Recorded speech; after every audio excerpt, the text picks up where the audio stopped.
지금 빚만 잔뜩 져놓고. 장담하죠?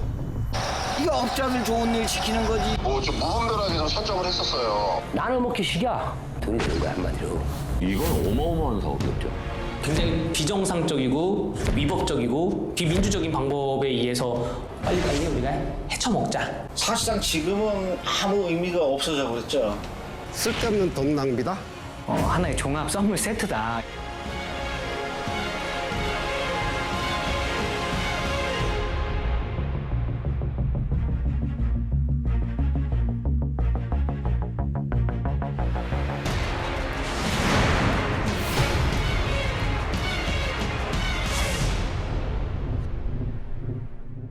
여러분은 혹시 집 주변에서 이런 울타리를 보신 적이 있으십니까? 이곳은 강원도 인제군 원통리입니다. 도로를 따라서 쭉 울타리가 쳐져 있습니다. 최근 들어 이런 울타리가 강원도 곳곳에 들어선 이유에 대해 궁금증이 들진 않으셨는지요? 울타리가 왜 등장했고 누가 만들었는지 저희는 그 의문을 풀기 위해 취재를 시작했습니다. 경상북도 영주시. 여러 명의 인원이 깊은 숲속을 조용히 수색하고 있습니다. 이런 곳은 공동 목욕탕입니다. 목욕 후에는 주변 나무에 몸을 비비는 특성이 있는데 이것을 저희들은 비빔목이라고 하고 있습니다. 그 흔적을 자세히 보시면 멧돼지 털이 보이실 겁니다. 이들이 찾아다니는 것은 야생 멧돼지의 사체인데요. 죽은 멧돼지가 혹시라도 ASF 바이러스에 감염됐을지 모르기 때문입니다. 폐사체를 저희들이 발견하는 즉시 지자체에 통보합니다. ASF는 아프리카 돼지열병을 가리키는 말인데요. 일단 걸리면 치사율이 100%에 이를 정도로 치명적인 질병입니다. 1921년 아프리카 케냐에서 처음 보고된 이후로 2018년 벨기에 대규모 감염을 일으켰고 이후 중국을 거쳐 한반도까지 전파됐습니다. 우리나라에선 지난 2019년 9월 경기도 파주의 한 농장에서 최초 신고된 후 최근까지 꾸준히 농장 감염 사례가 보고되고 있습니다. 야생 멧돼지에서 ASF는 19년 10월 DMZ에서 처음으로 발생한 이후에 22년 8월 말 현재까지 충북, 경북 북부까지 내려와 총 2,600건이 발생한 상황입니다.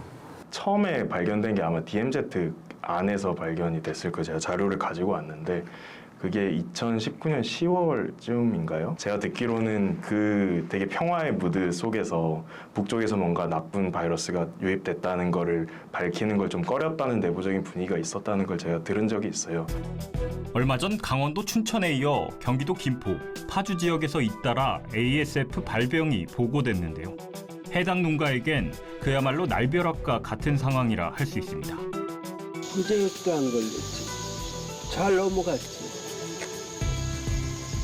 이게 뭐 어디서 왔는지 뭐 눈에 보이지도 않는 걸 뭐.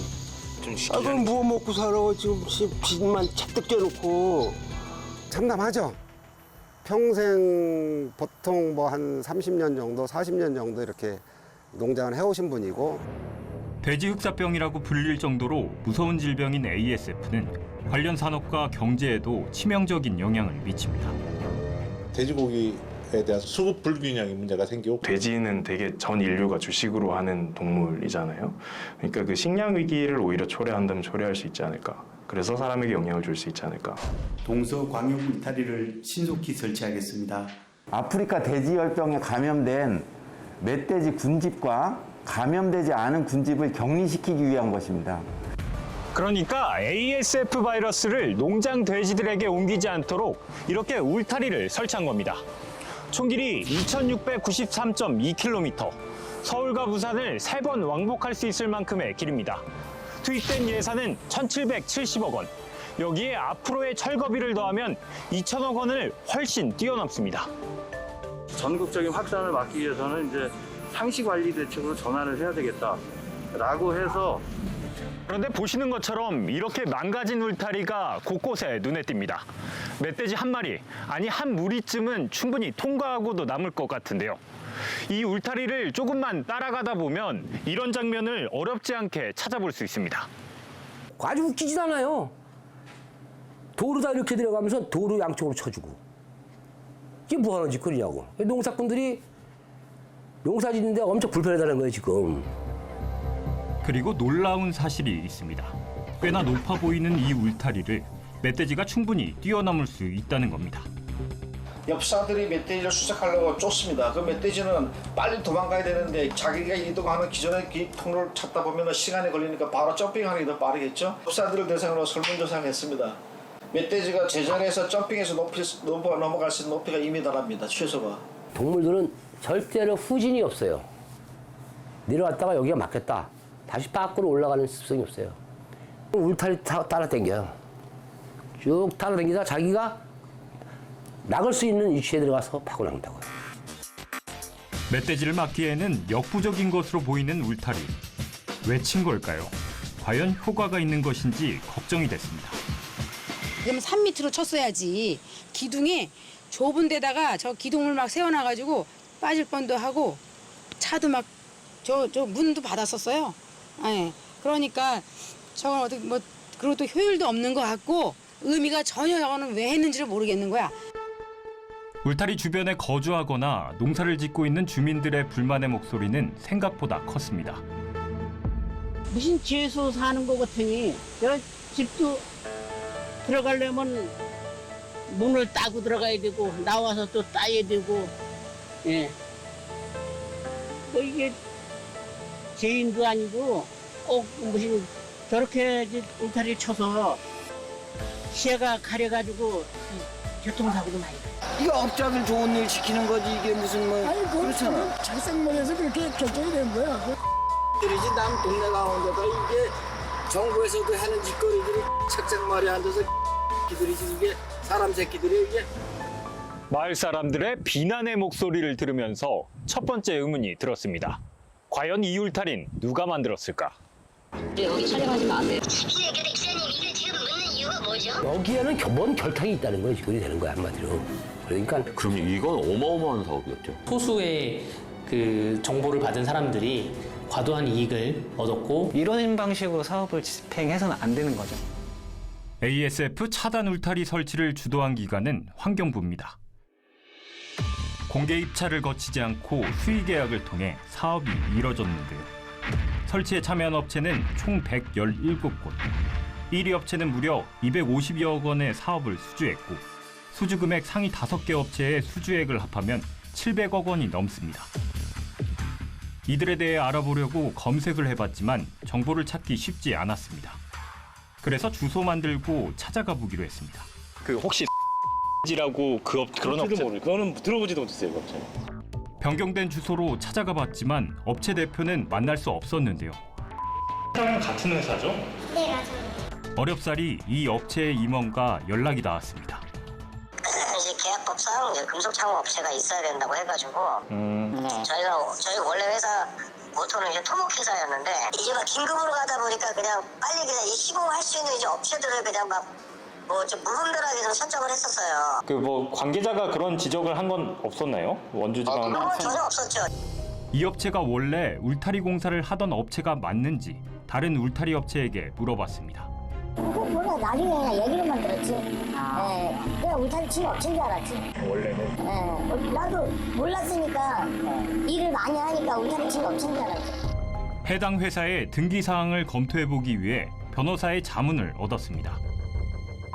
라는 회사가 이 라는 회사를 인수한 거죠. 이 울타리를 설치하기 위해서 면허만 온 거고 사람은 테크 사람이었다라고 하면 이 테크에 있었던 사람은 울타리를 설치해 본 적이 없는 사람인 거죠. 춘천에 있는 또 다른 업체.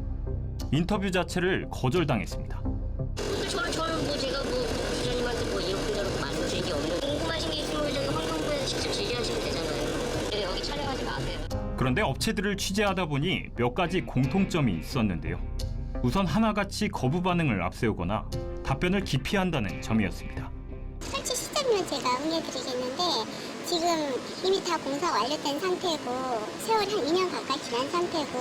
근데 기사님 이게 지금 묻는 이유가 뭐죠? 전반적으로 지금 이게 몇 년이 지난 건데. 또 다른 공통점은 원래 울타리를 설치하는 업체가 아니었는데 다른 업체를 인수했거나 법인 설립 날짜가 울타리 설치 계약 직전 혹은 직후라는 점입니다.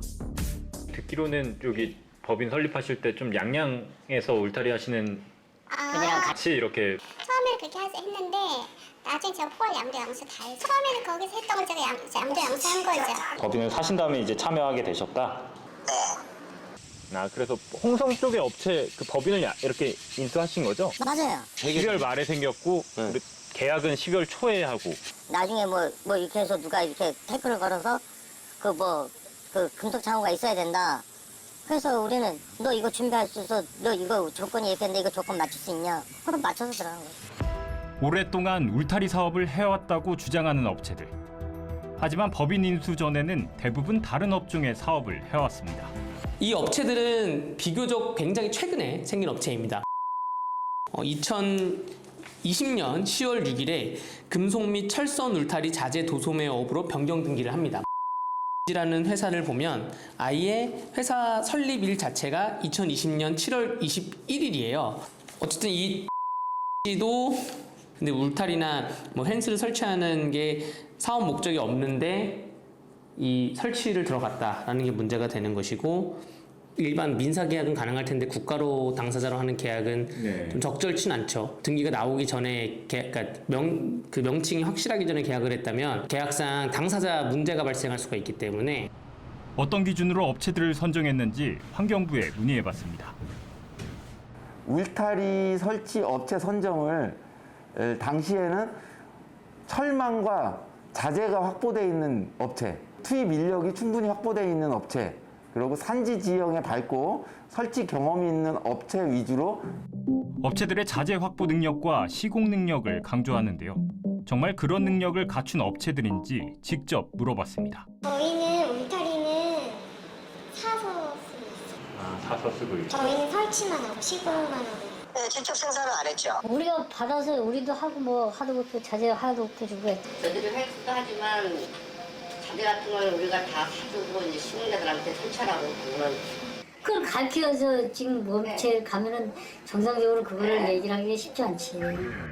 이 업체들이 과연 환경부에서 말하는 성과가 입증되고 자재가 확보돼 있는 업체인지 강한 의문이 드는데요. 그보다 더 심각한 또 다른 의혹이 있습니다. 우리가 전 직원이 우리가 직원을 몇십 명씩 몇백 명씩 가서 투입을 할 수가 없잖아요. 전체적인 관리는 이제 우리가 하고 그렇게 진행을 했어요. 건설산업기본법에 따르면 원도급사가 동종업체에 건설공사를 하도급하는 행위는 엄연한 불법인데요. 정확한 계약 상황을 알아보기 위해 이 업체의 다른 임원에게 물어봤습니다. 예를 들어서 택배 같은 거, 뭐 픽서비스 같은 거 다 개인 사업자라. 안 그러면 노임 처리를 못 하니까. 그래서 우리가 다 할 수 없잖아. 그러니까 그 사람 대표가 사업자를 해서 근로자 다 끊어버려. 개인 사업자를 고용하는 방식으로 계약했다는 얘긴데요.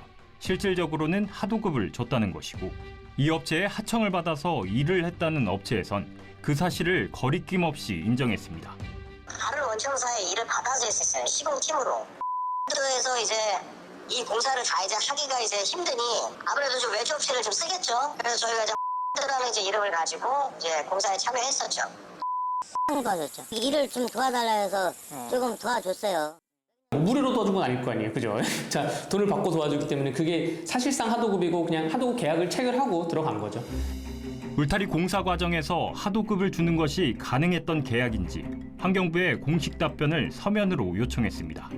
하지만 환경부는 취재진의 거듭된 요청에도 답변 자체를 피했습니다. 입찰이라는 게 없고 나눠먹기식이야. 1m에 그러니까 한 구간당 얼마씩이니까 무조건 빨리만 치고 나가야 돈이 되는 거야. 빨리만 치고 나가야. 경기도 가평에서 있다가 주소지만 춘천으로 해놓고 춘천 업자들이 들어와서 해요. 그럼 여기에는 뭔 결탁이 있다는 거예요, 지금요. 이런 이제 돈이 되는 거야, 한마디로. 전기 펜스를 치는 업체가 얼른 또 야생동물 유도 울타리도 친다고 그러고, 이게 돈이 된다고 생각하니까는 뭐 막 몰려드는 식이었어요. 전국에 펜스 하는 사람들은 사실 다 참여를 했다라고 봐야 되죠. 그럼 이건 어마어마한 사업이었죠. 업체들이 이구동성으로 이야기하는 또 다른 공통점은 자신들이 암묵적으로 실력을 인정받았다는 것이었습니다. 시공 방법에서 저희가 좀 이렇게 좀 성심성의껏 했어요. 가장 뭐 튼튼하게 했고 뭐 규격에 맞게끔 일을 좀 하다 보니까 추천을 받았죠. 제가 또 일을 잘 치고 나갈 수 있는 그런 믿음을 드렸기 때문에 제가 일을 하지 않았나 싶어요. 울타리 치는 모습이나 실력이나 이런 걸 보고 나서 이제 저희 추천이 들어간 거죠. 믿음을 줬다, 성심성의껏 했다, 추천을 받았다. 수의계약 직전에, 심지어는 이후에 법인을 설립했고 이전에는 전혀 다른 업종에 종사했던 업체들이 어떻게 믿음을 줬다는 것일까요? 이 부분에 대해 어떤 업체도 객관적인 답변을 내놓지 못했습니다. 정부 사업, 그것도 2천억 원에 달하는 예산이 투입된 사업이 이런 식으로 진행돼도 가능한 것인지 진실을 알고자 정보공개 청구를 통해 수의계약서를 들여다보고자 했습니다. 하지만 해당 관청에 공식적으로 정보공개 청구를 냈지만 답변을 받지 못했습니다. 수의계약이라 하더라도 2인 이상의 견적서를 받아야 돼요. 추후에 2021년 들어와가지고 그 감염병 예방법 때문에 코로나 시대이기 때문에 1인의 견적을 받아도 된다고 하는 개정되긴 했어요. 근데 이 사건은 그 개정 전이기 때문에 2인 이상의 견적을 받아야 되고 그래서 어떠한 견적서가 더 나은지에 대해서 공무원이 평가를 해야 되는데 그런 비교 사항 없이 어떠한 일반 기업에게 수의계약을 척척 내줬다. 근데 가격이 예전 가격보다 통상적인 가격보다 비싸다. 그런 배임 행위입니다. 형사처벌을 받을 수 있을 정도에 준하고요. 채점표까지는 공개 안 해도 되죠. 채점표까지는 뭐 TMI일 수 있지만 그러한 기준을 명확히 밝혀서 이렇게 선정했습니다라고 밝힐 수 있는 게 가장 바람직한 국가의 모습이고 국가 방역 비상사태에서 저희도 이제 뭐 그런 게 있다고 그래서 저희가 직접 찾아갔어요. 그 원주환경청을 제가 이제 스스로 갔죠. 가서 이렇게 해서 한번 참여를 해보겠습니다. 그래서 시작을 하게 됐습니다. 담당 과는 어디 과였어요? 그건 잘 모르겠어요. 하여튼 뭐 이렇게 해서 민원실로 가서 이런 게 있다니까 한번 갔죠. 근데 원래 그 다른 사업 같은 경우에도 이렇게 직접 가서 PR을 하시면 바로 또 업체 선정이 이루어지고 그러나요? 아니 이거는 뭐 아시다시피 그때 당시에는 워낙 비상 사태였었고 네. 이거는 뭐 초창기에는 뭐 정식적인 루트를 위해서 발주할 수 있는 사항도 아니었었고 말 그대로 비상 사태 아니었습니까? 어차피 여기도 긴급하게 치려고 아무 계약이라는 걸 해야 되니까 저희도 뭐 참여할 수 있게끔 좀 해달라고 그랬죠. 그런 식으로. 위법성 소지가 좀 다분할 수 있다. 소수의 그 정보를 받은 사람들이 과도한 이익을 얻었고 울타리 자재들을 이미 확보하고 있으며 시공 능력이 입증된 업체들을 찾기가 어려웠던 걸까요? 저희는 너무도 쉽게 그런 업체들을 찾을 수 있었습니다. 정부기관에 자재들을 납품하는 조달청에 울타리 관련 업체 수십 곳이 이미 등록돼 있습니다. 이들은 ASF 방역 울타리 사업에 참여하지 않은 걸까요? 이 중 한 업체에 문의해봤습니다. 저희는 그냥 물품만 공급하고 있어요. 저희한테 주질 않더라고. 설치까지는. 민간으로 그냥 하시는 것도 안 하시는 거예요? 아니 하죠. 민간인이 해달라 그러면 원하면 해드리고 정부공사는 저희가 시공까지는 안 해요. 물품만 납품하지. 주지도 않을 뿐더러 저희한테는. 동물 유도라는 목적과 자재, 규격까지 동일한 울타리가 수두룩합니다. 그중 일부 업체는 우선 구매 대상으로 지정돼 있기도 합니다. 조달청에 이미 등록돼 있는 검증된 업체들과 계약하지 않은 이유에 대해 환경부는 이렇게 답합니다. 일반적으로 진행하는 계약처럼 조달청에 등록된 울타리 업체와 사전 조율 같은 거를 할 상황이 아니었던 것으로 생각이 됩니다. 조달 관련 법이나 혹은 국가를 당사자로 하는 계약에 관련 법률이 있는데 조세를 포탈했던가 혹은 불공정 조달 행위, 허위 사실을 기재해가지고 뭐 국가에 제출했던가 이런 경우에는 업체를 배제하는 조항이 있습니다.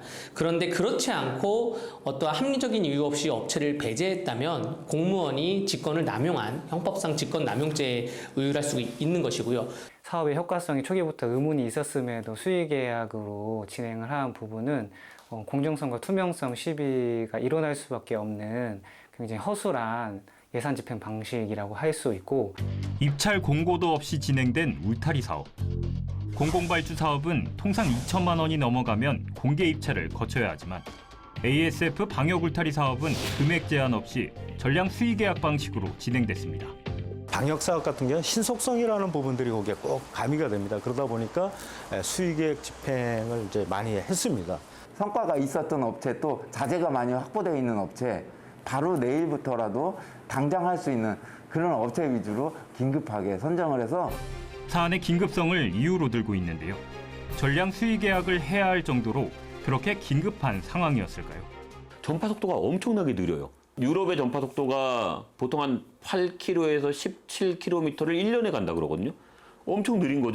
치명률은 상당히 높은 반면에 전파력은 굉장히 낮다라고 하는 것이 우리가 경험적으로 취득을 하게 된 거고. 긴급성에 대한 법적 근거는 있는 걸까요?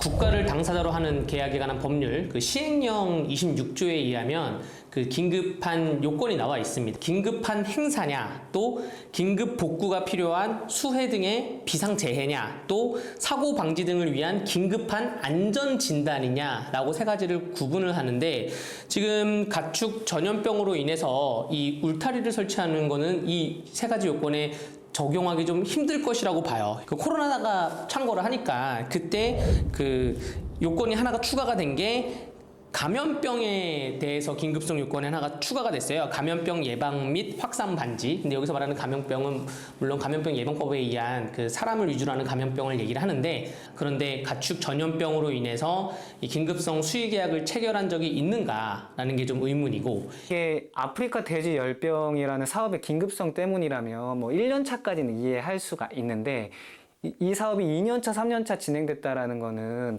경쟁 입찰을 할 수 있는 시간적 소요가 있었다라는 건데, 이제 긴급한 경우에도 긴급 입찰이라는 방식이 있습니다. 그 경우에도 이제 일주일 내로 빠르게 할 수 있도록, 신속하게 집행할 수 있도록 이제 제도가 설계되어 있기 때문에 이런 방식으로 사업을 집행해서는 안 되는 거죠. 수의 계약보다는 그러니까 모든 정보가 좀 최대한 공개되는 게 맞죠. 왜냐하면 거리낄 게 없어야 되니까. 국가의 돈이 어떻게 쓰이고 어떻게 집행되고 있는지 그 과정이 공개돼야 되는 건 맞고요. 이런 상황들을 알고 있었는지 저희가 취재 과정에서 만난 주민들의 비판의 목소리가 높았습니다. 업자들 있고 업자하고 짝짝이. 아니 그러니까 업자들하고 다 지랄해갖고도 뭐 돈 받아 처먹고 있는 쓸데없는 데다가 이렇게 돈을 쓴다는 얘기야. 이게 돈이지 뭐 이게. 차라리 이거 농사꾼들을 그냥 돈 집어주는 게 낫지 업자들 그냥 돈을 주든가. 얼마나 불편한지 몰라 이거. 이봐요. 풀도 못 깎잖아 이게 여기에 지금. 예? 한 10만 원 되기도 하나요? 아니 그렇게는 안 가죠. 70cm씩을 수십 킬로를 잘라 먹으면 그 비용이 얼마겠어요? 사람이 저희는 한 거예요. 개풀 무슨 소리예요. 다 가가지고 사진도 다 찍고 왔는데. 다 권성이 있잖아요. 그게 고집을 펴요. 돼지도 안 잡는 사람들이. 사실 재산권 침해죠. 환경부에서 내놓은 ASF 확산 방지 울타리 설치 도면입니다.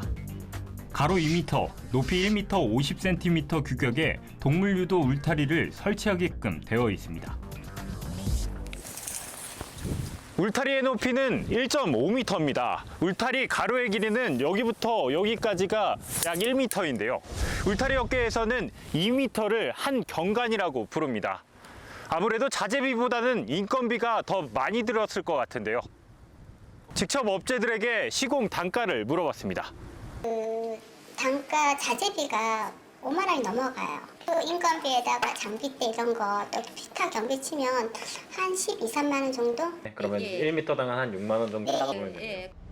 정보 공개 청구를 통해 환경부에서 제공받은 수의계약 자료를 살펴보면 시공 단가가 미터당 약 10,000원에서 15만 원까지 10배 이상 차이가 날 정도로 편차가 큽니다.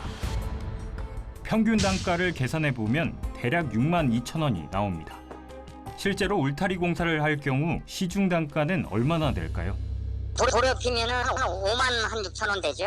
큰 경관. 1m에는 한 28,000원 정도가. 그렇죠, 그렇죠. 예.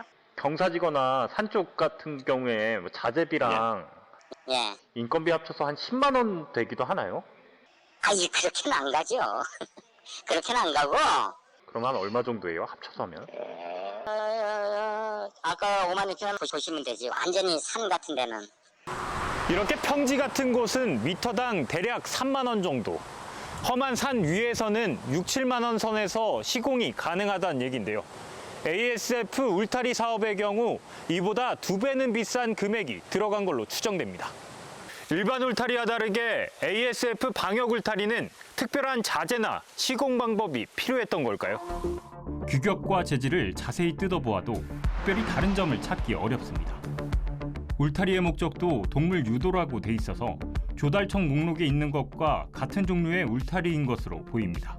과도하게 이렇게 비싼 경우에는 어떤 경우냐, 신기술이 투입되던가 뭐 신규 개발품이나 뭐 특수한 물품인 경우에는 뭐 예전 가격을 달리 정할 수도 있습니다. 시행령에 써 있는 거는 이미 수행한 공사의 종류별 시장 거래 가격 등을 토대로 산정한 표준 시장 단가로서 중앙 관서의 장이 인정한 가격, 이렇게 딱 써 있어요. 일반 시중에서 일반 다양한 업체에서 설치하는 보통의 가격에 준해서 해야 된다는 것이죠. 시중 입찰을 하게 되면은 더 적은 금액으로 효과적인 지출을 할 수 있도록 구조가 형성되는데, 수의계약으로 진행되면 이제 경쟁이 일어나지 않기 때문에 더 낮출 수 있는 소요를 줄이지 않는다라는 점에서 이제 추가적인 예산 집행이 발생했다. 그렇다면 울타리를 제대로 설치하긴 했을까? 전문가와 함께 설치 상태를 점검해 보기로 했습니다. 여기 같은 경우에 이렇게 도로가 있으면 이걸 이렇게 뚫어 놓을 것 같으면은 여기는 뭐 치나 많아져. 이게 아무리 잘 친들 뭐하겠어. 일로 다 빠져나갈 텐데. 시방서상에 밑에 70cm를 묻게끔 되어 있잖아요. 근데 여기 뭐 밑에 한 개도 안 묻혀 있잖아요, 이런 게. 그러면 돼지라는 애는 땅을 잘 파고 코로 이렇게 드는 습성이 있어서 이 밑에 이렇게 들어버리면 다 밀리는 거죠, 이런 게. 밑으로 70이 없다는 얘기죠. 여기 지금 없다는 거죠, 여기. 설치 도면에 따르면 지면 위로 나타나는 1.5m 외에 땅속으로 70cm를 막고 2m당 하나씩 중간 지주를 설치해야 합니다. 그런데 설치된 울타리 하단은 텅 비어 있습니다. 70cm씩을 수십 킬로를 잘라 먹으면 그 비용이 얼마겠어요, 그거. 엄청난 거지. 그러면 이거는 안 묻으면은 해야 될 의미가 없다라는 거지. 뭐 한치의 빈틈도 없이 이게 돼 있고, 또 밑에 땅 바닥에서 밑으로 몇 센치, 30cm 이상의 콘크리트로 이 철심을 박아놨기 때문에 이게 무너질 일은 없다고 하셨는데, 개풀 무슨 소리예요? 그 엽사들하고 제가 다 가가지고 사진도 다 찍고 왔는데. 돼지는 요 앞에 주둥아리만 나오면 다 빠져나가요. 다. 이것도 망이 땅속에 들어가지 않고 다 건성이 있잖아요. 이거. 이 건성이 있는데 이 코만, 지금 돼지 큰 놈들 이 코만 들어가죠? 들으면 이게 그 통째로 뽑혀요. 실제로 멧돼지는 조금만 틈이 있어도 땅을 파고 통과하는 습성이 있어서 현재의 울타리는 멧돼지의 이동을 막기 어려워 보입니다.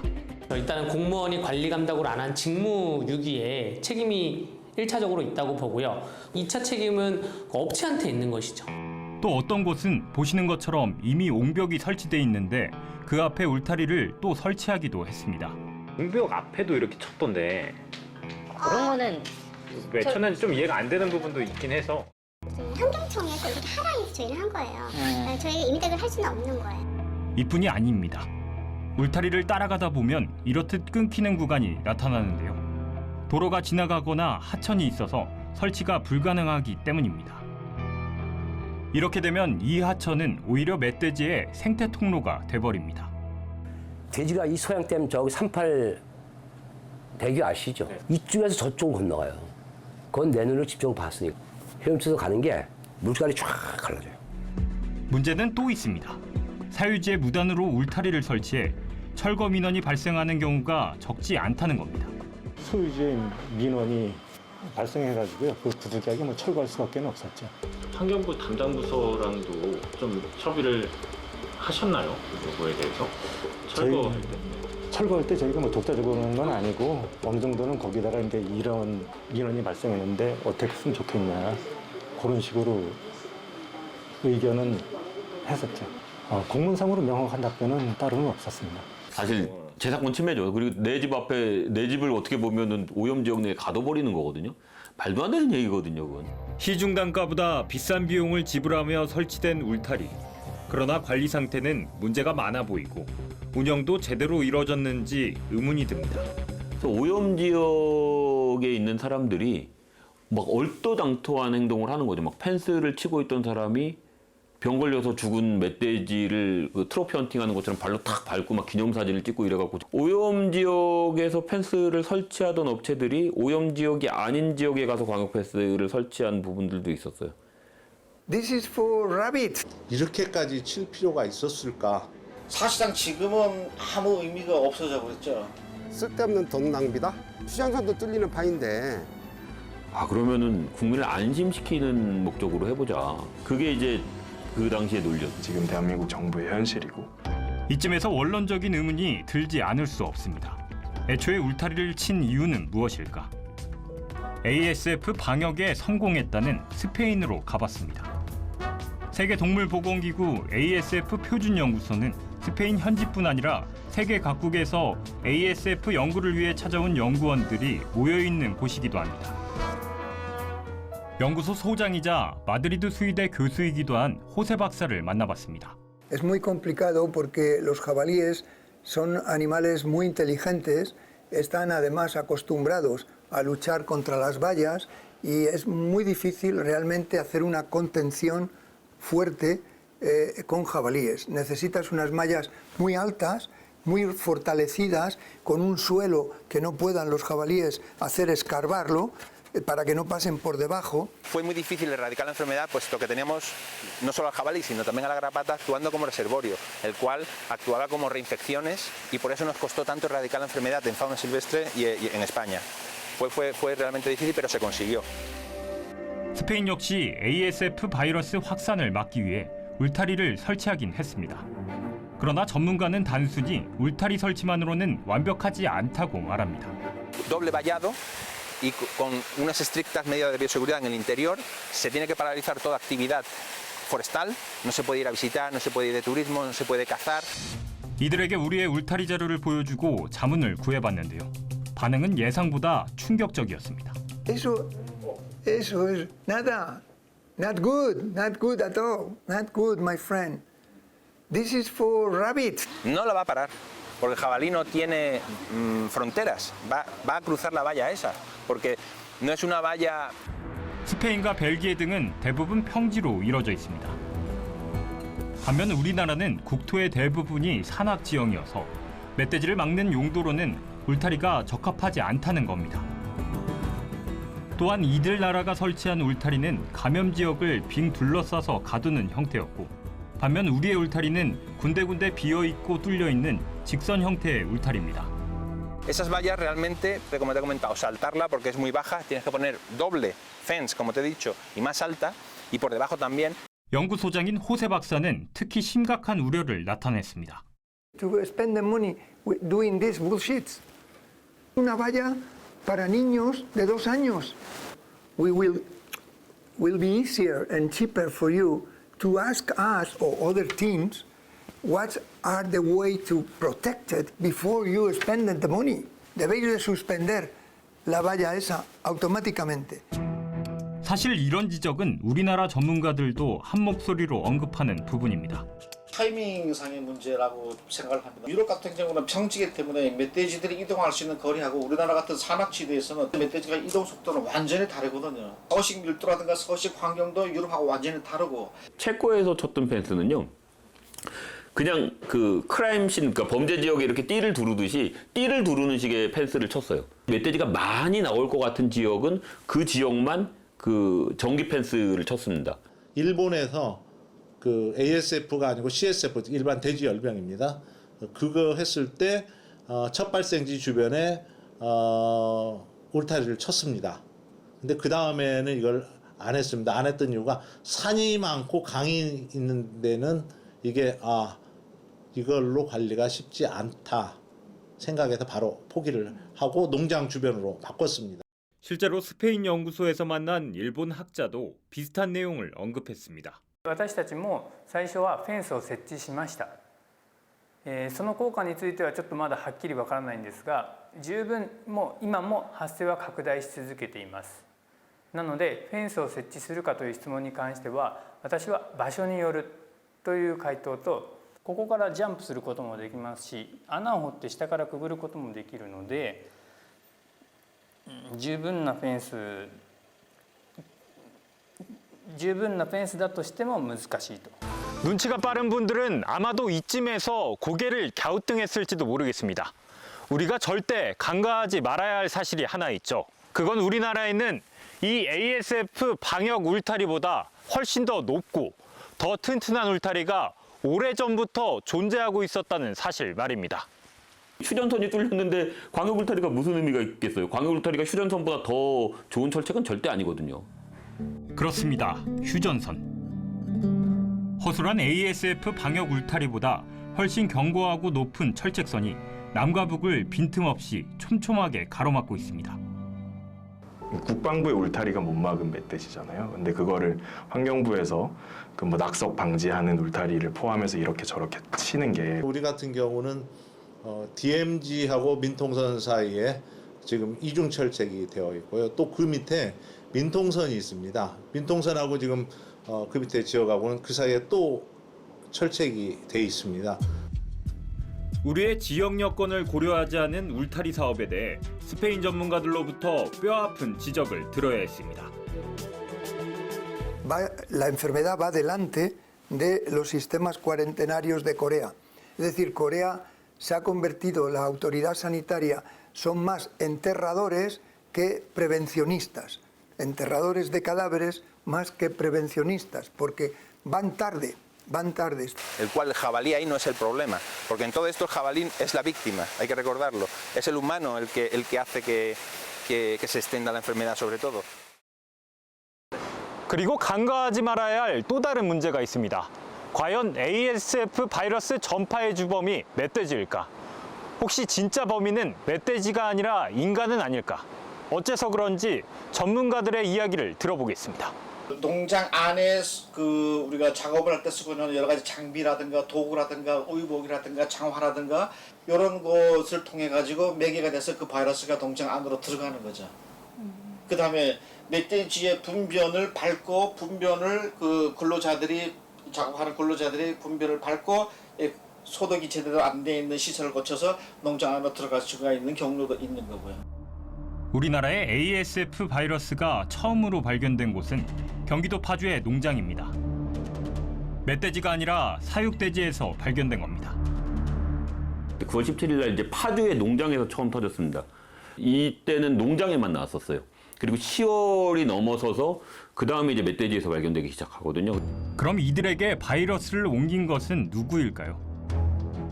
그 누구도 정답을 알지 못하지만 이동에 제한이 있는 농장돼지나 멧돼지보다는 이동이 자유로운 사람에 의해서 옮겨졌을 가능성, 혹은 사료 대신 잔반을 지급하는 과정에서 옮겨졌을 가능성을 배제할 수 없습니다. 멧돼지 또는 멧돼지 사체하고 관계된 사람의 방역에서 문제가 있었지 않을까. 결국은 그건 사람이 그쪽에 갔던 사람이 뭔가 옷에 묻었던 뭐가 묻었던 그런 케이스였을 거라고 지금 추정을 하고 있습니다. 이 때문에 그동안 울타리 무용론은 끊임없이 제기돼 왔습니다. 울타리 부분이 사실상 지금은 아무 의미가 없어져 버렸죠. 예를 들어서 A 지역에서 B 지역으로 이동을 저지한다고 했을 때 A, B를 가로지르는 여기를 완벽하게 차단을 하지 않으면 의미가 없지 않습니까? 제가 생각하기에는 이렇게까지 칠 필요가 있었을까? 쓸데없는 돈 낭비다? 한마디로 표현하면 좀 그럴 것 같아요. 쉽게 말하면 휴전선도 뚫리는 파인데 우리가 도로가 있고 강이 있고 다 있는데 애초 울타리 사업은 누구의 제안으로 어떻게 시작됐던 것인지 환경부에 물어봤습니다. 19년도에 그 중앙사고수습본부인 중수본이라고 하는데 거기에서 광역 울타리를 사전에 쳐서 라마와 동진을 선제적으로 막아야 될 필요성이 있다라고 해서 결정해서 광역 울타리를 치게 됐습니다. 우리나라 전문가들은 울타리의 필요성을 제기하고 있습니다. 전문가라고 말씀을 하시는데 대표적으로 어떤 분이 있으신지 그거에 대해서는 그 당시에 전문가들 어떤 분들의 이름을 제가 거명하기에는 적절하지 않은 것 같고 서면으로 재차 질의했지만 구체적인 답변을 들을 수 없었습니다.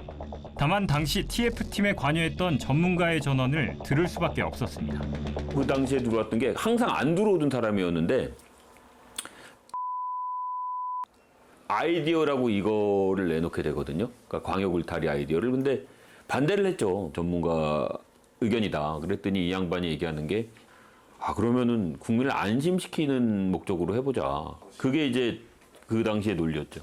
과학적 근거가 아니라 그러면 정치적인 좀 판단이 아니었을까라는 생각을 하고 있습니다.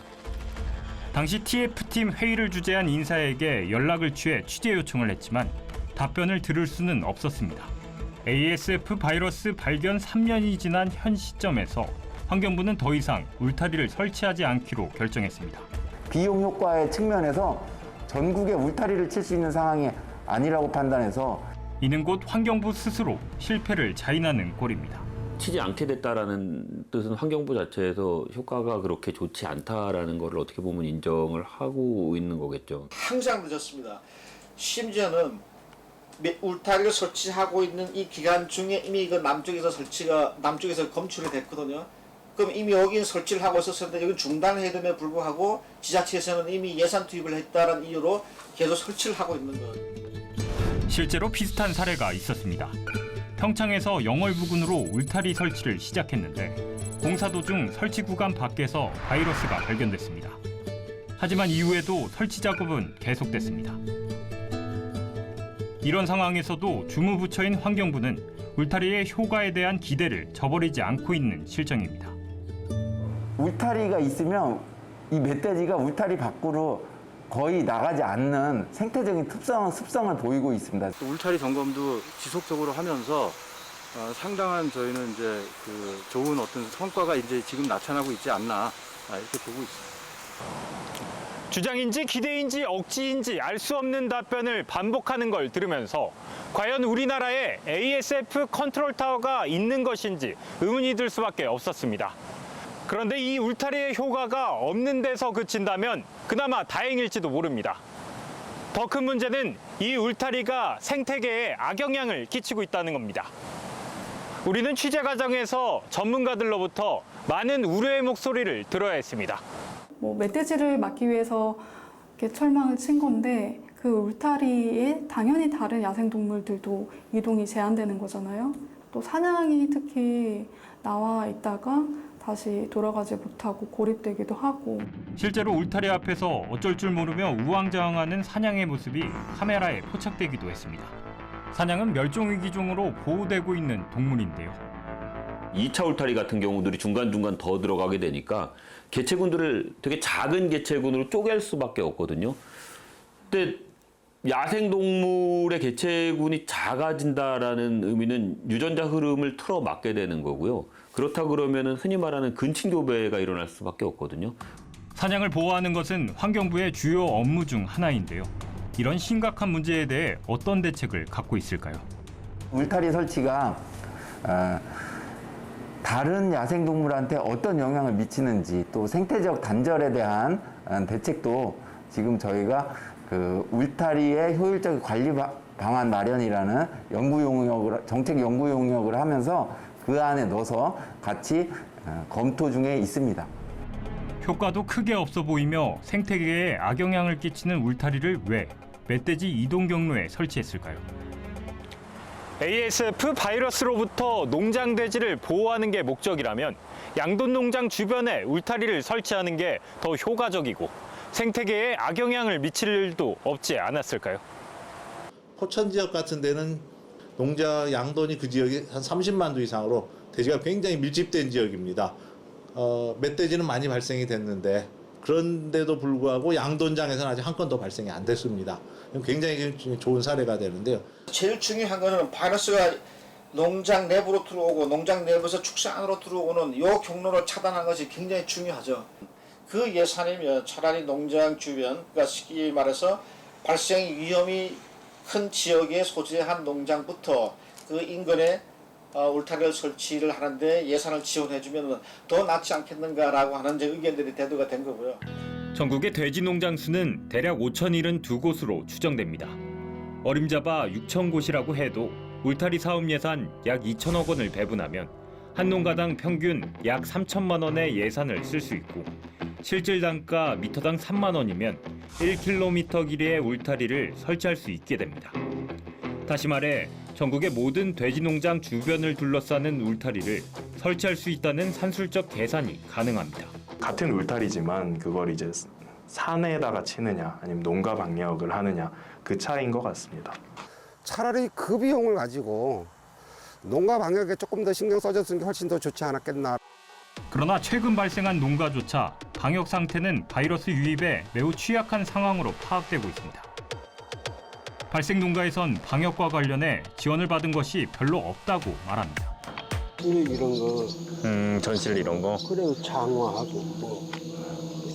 그것밖에 없어. 환경부가 방역 울타리를 설치하는 동안 정작 농가 방역은 뒷전으로 밀려난 이해할 수 없는 상황. 이런 상황을 초래한 건 어떤 개인이 아니라 더 큰 차원의 정부 운영 시스템이었습니다. 야생 멧돼지의 관할 부서는 환경부, 농장의 사육돼지를 관할하는 부서는 농림축산식품부로 이원화돼 있습니다. 제가 이런저런 국가회의에 갔었을 때 환경부의 사무관이 농식품부 차관이 주장하는, 건의하는, 얘기하는 거에 답변을 안 하는 경우도 허다하게 많이 봤습니다. 다시 말해가지고 야생 멧돼지에서 이런 상황에 대해서 말씀해 주세요. 그러니까 그 담당 사무관은 이 자리에서는 말씀 못합니다라고 답변을 합니다. 컨트롤 타워가 두 개다 보니까 이 지휘 고하를 망라하고 서로 이 공유가 안 되는. 사실 이 두 부서에 있어서의 서로 그 전문적인 어떤 기관, 상위 체제라든가 이런 걸 전문 기관을 하나 만들어서 협의체를 만들어서 진행을 했으면 좀 더 수월했을 겁니다. 다 퍼져요, 우리나라. 다 퍼진다고 장담해요. 멧돼지면 너무 억울할 것 같아요. 싸워도 보고 뭐 달래도 보고. 그래서 제 소문이 쫙 퍼집니다. 빨리빨리 우리가 헤쳐먹자. 졸속 행정 집행에 예산 낭비에 하나의 종합 선물 세트다. 이렇게. 이제 ASF 바이러스가 언제 어디까지 더 퍼져나갈지 그 누구도 장담할 수 없는 상황입니다. 이제는 상주합니다. 상주하기 때문에 전국 어디서나 언제 어디서 발생을 해도 이상하지 않은 상황이에요. 충청도 지역으로의 바이러스 확산 문제, 저는 시간 문제라고 봅니다. 11월은 멧돼지의 번식기로 겨울이 지나면 멧돼지의 개체 수는 급격히 늘어납니다. 이번 겨울이 지나고 나면 바이러스가 얼마나 더 남아할지 예측할 수 없습니다. 조류독감, 구제역, 그리고 이번엔 아프리카 돼지열병. 어찌저찌 막아낸다 하더라도 그 다음엔 또 다른 가축 전염병이 발생할 거란 점은 명백합니다. 왜 이런 끔찍한 일이 발생하는 것인지 우리는 이 시점에서 근본적인 질문을 던지고 또 그 답을 찾아 나가야 하지 않을까요? 지금 저희가 사육하는 마리수에 대한 제한이 없다 보니까 그 5,000마리 이상 돼지들을 키우는 농장이 전국에 한 400여 곳 되거든요. 그런 농장 가보면은 사실 정말 공장이라고밖에 볼 수 없고 내부에서 돼지들은 뭐 기계처럼 정말 이렇게 살고 있는데 당연히 면역력이 떨어질 수밖에 없고 질병에도 취약해지는 것이고요. 앞에서 살펴봤듯이 바이러스 전파의 주범은 사람인데 우리는 엉뚱한 범인을 지목해서 억울한 희생자를 낳고 있는 건 아닐까요? 계속 멧돼지인데 초점을 맞춘다라고 하면 아프리카 돼지는 절대로 잡을 수가 없죠. 멧돼지를 계속 죽이면요. 전 세계적으로 바뀌는 건 딱 하나예요. 돼지 숫자가 줄지 않아요. 그냥 돼지의 연령이 어려워지는 것뿐이에요. 나이 든 돼지는 다 죽고 어린 돼지들이 많아요. 죽이면 한 8마리 낳거든요, 새끼를. 근데 1년에 그냥 돼지가 많은 상황에서 8마리를 낳는데 많이 죽여버리면 그 8마리씩 2번 나요. 앞으로도 지속적인 위협이 될 ASF 바이러스 방역을 위해서 지금 우리는 무엇을 어떻게 해야 할까요? 답은 이미 나와 있습니다. 뭐 농림하고 싸워도 보고 뭐 달래도 보고 우리 사정 설명도 하고 우리는 생업이다. 내가 요거를 살기 위해서 하는 건데 여러분들이 하는 거는 좀 보조만 해주고 우리가 할 수 있는 부분들은 우리가 할 수 있게끔 해주는 게 가장 좋은 방역이지. 그럼 이제 우리가 집중해야 되는 거는 농장 방역이겠죠. 그 예를 들면 저기 땅끝마을에서 ASF 야생 멧돼지가 걸린 게 발견이 됐어요. 근데 강진에서 그냥 농장에서 발생을 하지 않는다면 그거는 성공한 방역이라고 저는 생각을 하거든요. 3년간 약 2천억 원가량의 예산이 투입된 울타리 사업. 환경부는 이제 필요에 따라 울타리를 철거하겠다고 합니다. 그렇다면 여기서 또 궁금증이 듭니다. 이 철거 작업은 또 누가 어떤 방식으로 하게 될 것인지. 우리는 이미 시작된 일부 구간의 철거 작업에서 그 힌트를 얻을 수 있을 것 같습니다. 철거 작업을 맡은 업체명이 나딕스입니다. 자세히 들여다보면 설치했던 업체에게 철거를 맡기고 있다는 걸 알 수 있는데요. 이 또한 수의계약 방식으로 진행되고 있습니다.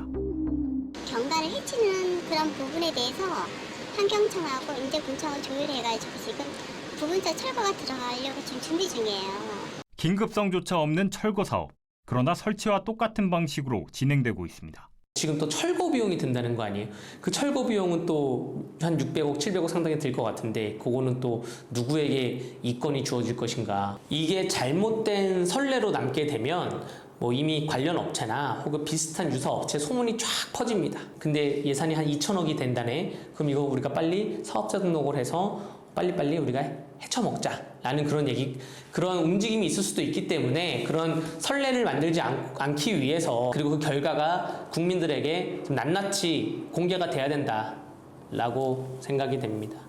감시하는 눈이 적다 보니까 원래는 그 역할을 의회가 해야 되는데 사실 이런 사안이 발생했다는 것 자체가 견제해야 되는 의회가 제대로 역할을 못했다라는 증거가 되는 거예요. 예산을 집행한 행정 쪽에서는 견제받지 않으니까 아 좋다 그러면은 뭐라고 문제제기 안 했으니까 우리 마음대로 하겠다가 되는 거죠. 그래서 반복적으로 예산 낭비가 일어나는 거죠.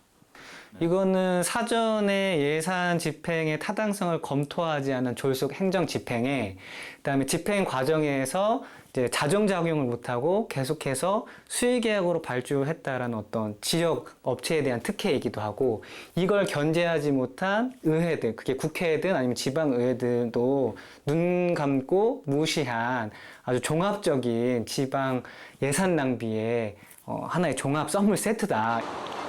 우리가 미처 관심을 두지 못하는 곳에서 우리가 모르는 새 혈세가 새어나가고 있었습니다. 그동안 그 누구도 이 방역 울타리 사업에 대한 진실을 묻지 않았습니다. 2천억 원가량을 쏟아부은 ASF 방역 울타리 사업은 혈세 낭비의 사각지대에 있었던 겁니다. 우리는 그 책임을 누구에게 물어야 하는 걸까요?